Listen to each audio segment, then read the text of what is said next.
The whole of Lincolnshire is rightly proud of Bomber Command. RAF Scampton takes its name from this village.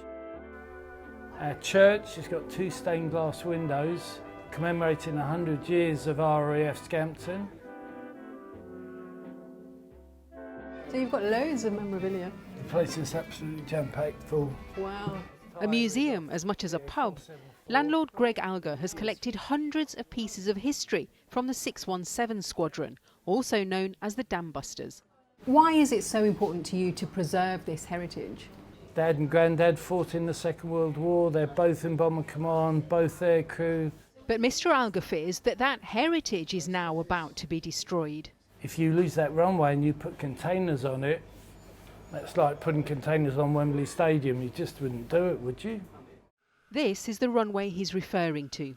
Of all the Bomber Command airfields, RAF Scampton is the best known. It was the base for the squadron who flew these Lancasters in the celebrated raids on German dams in World War II. And it was also home to the Red Arrows. But this huge base, 800 acres, was closed as part of MOD cost cutting. And now the government wants to use part of it to house 2,000 people who are seeking asylum. Scampton to the RAF is like Portsmouth, the Royal Navy. There's so much history here. Sir Edward Lee is the local Tory MP and is against his government's plans. The day before the Home Office announcement, the council had secured a £300 million deal with private investors to develop the site. Sir Edward says the deal is now at risk, and he insists it's not about NIMBYism or being anti-migrant. The main focus of our campaign is not anti-migrant. It's about this particular historic site of RAF Scampton. If there's a vast migrant site here in the middle of it all, then that'll completely hold up any development for at least 2 years, and we might lose the deal altogether. Why do you think the government's chosen this site, given that you had this £300 million regeneration plan for it? I think the government are absolutely desperate. They've got perhaps 40,000 people a year crossing the channel.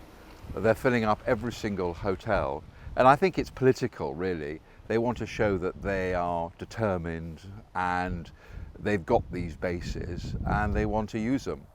The government is well aware just how political this issue is.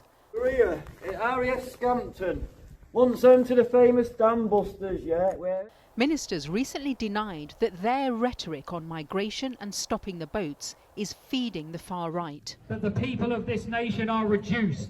A number of groups have turned up to protest against proposed sites, including Scampton. Stop the boats! England for the English and stop the white genocide. An official protest group against the plans has been set up by residents who live on the airbase. They want their message to concentrate on preserving the historical heritage of the site.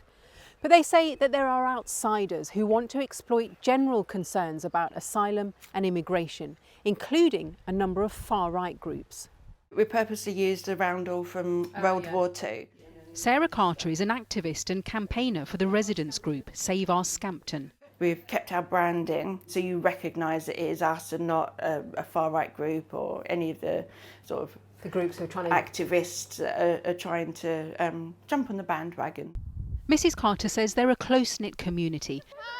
There's a primary school and around 400 occupied properties left on the site. Of these, around 100 are military personnel, the rest privately rented or owned. I love living here. It's an amazing little community and everyone looks out for each other. Some residents are concerned, they say, about the prospect of mainly young men being housed behind the fences which Mrs Carter can see through her window. A lot of the women are stay-at-home mums, so they're at home all day, and then you've got the prospect of 2,000 men that maybe have different values to us and also don't have any money. What do you mean when you say that they'll have different cultural values? What do you mean by that? That's right. You've asked a question there, haven't you? Is it because they're from Muslim countries? Is that the reason?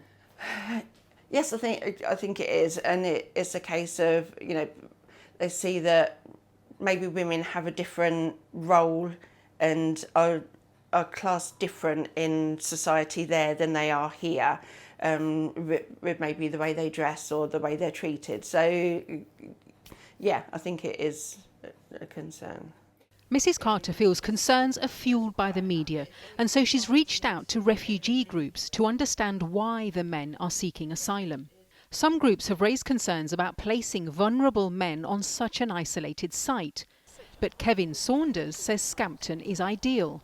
It is better from an operational point of view to have 2,000 people in one place than having them scattered in 20 or 30 different hotels all over the place.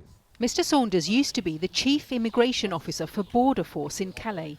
Wherever the government try and place larger numbers of asylum seekers, the locals always say it would be better somewhere else and not where we are. Do you think it's the fear of the unknown? I think it's very much the fear of the unknown. I'm quite sure at the end of 2 years, people will wonder what the fuss was all about. But for now, that fuss looks set to go on. The first asylum seekers are supposed to be moving here in August, but the Home Office is facing a legal challenge. They told us that these bases are more suitable than hotels and that they'll work with local services to manage any impact.